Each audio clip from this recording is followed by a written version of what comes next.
விறகு வாங்கலையா? விறகு விறகு விறகு சார், விறகு வாங்கி சார், கிலோ 10 ரூபா தான். இப்பெல்லாம் யாரு விறகுல சமைக்கிறா?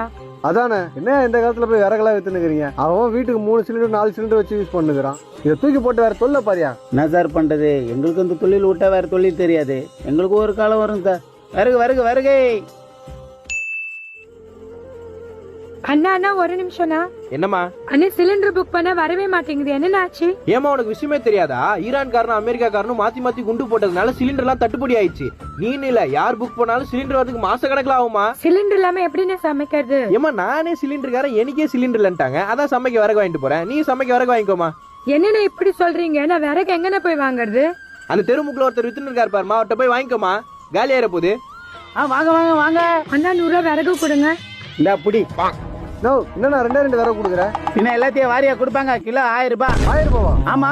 இது என்னன்னா அநியாயமா இருக்கு? ஏமா இஷ்டம் தான் வாங்க, இங்க நின்று வேறத்து கிடைக்காது. கிளம்பு. 1000 வாங்குறியா இல்லையா? இந்தாங்கண்ணே. இந்த அப்படி இடத்த காலி பண்ணு. நிக்காத, கிளம்பு கிளம்பு. விறகு கொடுப்போம்.